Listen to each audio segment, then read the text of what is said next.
तो घमासान पूरे तरीके से तेज। राजस्थान के रण में कांग्रेस के राष्ट्रीय अध्यक्ष मल्लिकार्जुन खड़गे भी दहाड़ रहे हैं। श्री गंगानगर में चुनावी सभा करेंगे खड़गे। हनुमानगढ़ में हुंकार भरते नजर आएंगे। तो पूरा इलाका नहरी, जहां पर प्रधानमंत्री नरेंद्र मोदी भी सभाएं करने जा रहे हैं, रोड शो भी करेंगे बीकानेर में। और ऐसे में खुद कांग्रेस के राष्ट्रीय अध्यक्ष मल्लिकार्जुन खड़गे ने कमान संभाली है। लगातार प्रचार प्रसार कर रहे हैं, सभाएं कर रहे हैं। राजस्थान के हर कोने में पहुंचने की कोशिश दिग्गजों की कांग्रेस की तरफ से, क्योंकि सरकार को रिपीट करना है, यही मुख्य उद्देश्य है। और अब मल्लिकार्जुन खड़गे भी चुनावी सभाएं लगातार कर रहे हैं। श्रीगंगानगर में चुनावी सभाएं, हनुमानगढ़ में हुंकार भरते नजर आएंगे। देखना दिलचस्प होगा, सुनना दिलचस्प होगा। एक तरफ प्रधानमंत्री नरेंद्र मोदी तो दूसरी तरफ कांग्रेस राष्ट्रीय अध्यक्ष मल्लिकार्जुन खड़गे। पॉलिटिकल एडिटर योगेश शर्मा जी हमारे साथ जुड़ चुके हैं, उनका रुख करेंगे। योगेश जी, अभी वरिष्ठ योगी ऐश्वर्या भी हमारे साथ जुड़े थे, उनसे मैं प्रधानमंत्री नरेंद्र मोदी की सभाओं के बारे में जानकारी ले रही थी। यानी एक तरफ प्रधानमंत्री है तो दूसरी तरफ कांग्रेस के राष्ट्रीय अध्यक्ष मल्लिकार्जुन खड़गे ने भी कमान संभाल रखी है। यानी कि इलाका सेम है, लेकिन दो पार्टियां, दोनों के अलग अलग दिग्गज। किस पर कितना असर होता हुआ नजर आएगा ये तो वक्त बताएगा, लेकिन फिलहाल क्या कुछ खास रह सकता है उनके भाषणों में? मल्लिकार्जुन खड़गे कांग्रेस पार्टी के राष्ट्रीय अध्यक्ष होने के साथ ही देश के प्रमुख दलित नेता भी हैं जी। तो जिस इलाके में उनकी आज बैठकें हैं, सभाएं हैं और जहाँ पर उनको आज आना है, वो इलाका सबसे ज्यादा दलित बहुल क्षेत्र कहा जाता है राजस्थान में ही नहीं बल्कि पूरे देश में। गंगानगर हनुमानगढ़ वो लोकसभा क्षेत्र है जहाँ पर देश में सबसे ज्यादा सी आबादी निवास करती है। तो मुझे लगता है कि मल्लिकार्जुन खड़गे की जनसभाओं का जो सोशल इंजीनियरिंग कांग्रेस पार्टी ने की है, उनमें उसका मकसद यही है कि अपने परंपरागत दलित वोट बैंक पर फोकस करे। यहाँ पर कांग्रेस पार्टी खास तौर से यहाँ मेघवाल वोट बड़ी तादाद में है, शहरी क्षेत्र में फिर बावरी वोट है, नायक है, तमाम जातियां जो यहाँ पर निवास करती है। और काफी हद तक यहाँ पर पिछले कुछ सालों में भारतीय जनता पार्टी ने सेंध लगाने का काम इस वोट बैंक में किया है।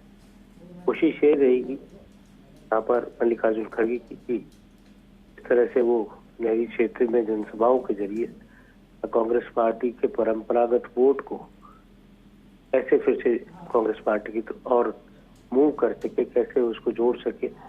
ये पूरा कहा जा सकता है पिछले चुनाव में जो इलाका था कांग्रेस पार्टी के लिए इतना मुफीद नहीं रहा था जितनी उम्मीद थी।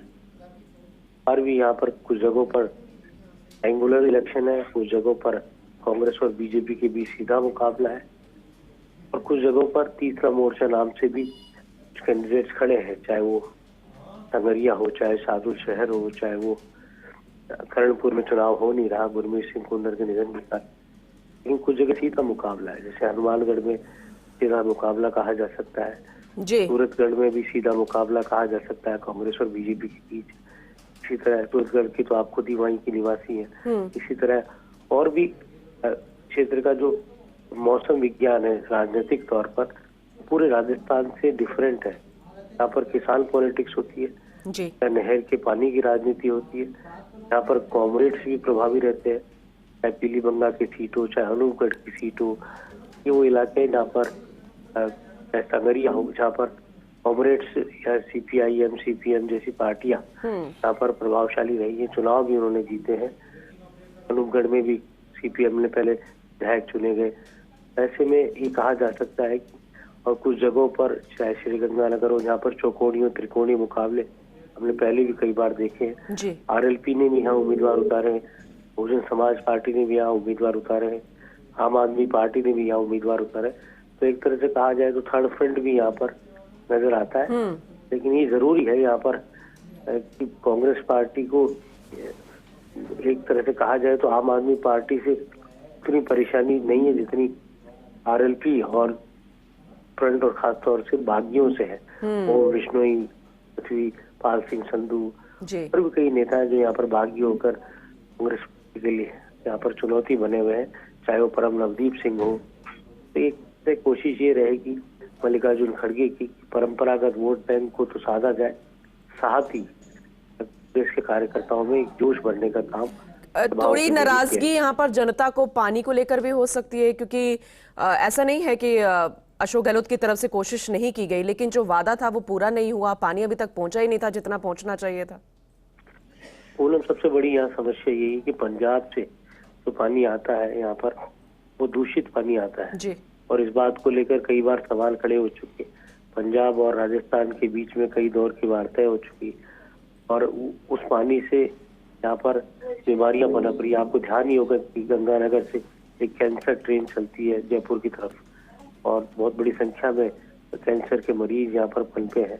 और दूसरी ओर कोशिश यहाँ पर पिछले सरकार बीती सरकार गहलोत साहब की सरकार में रही कि समझौता वार्ताओं के जरिए यहाँ पर किसान मूवमेंट को साधा जाए, पानी की समस्याओं को दूर किया जाए।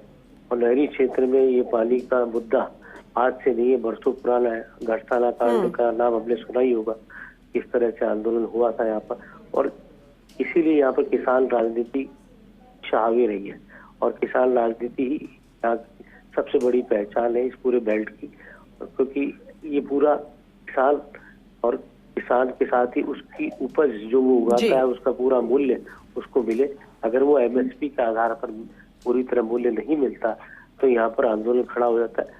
और किसान की फसल का उपज का जो मूल्य होता है वो सबसे बड़ा उसका फैक्टर होता है। बिल्कुल, और इसीलिए दोनों दिग्गजों के संबोधन को सुनना बेहद दिलचस्प होगा। आपसे आगे भी अपडेट लेंगे योगेश जी। फिलहाल विस्तार से जानकारी देने के लिए आपका बहुत शुक्रिया।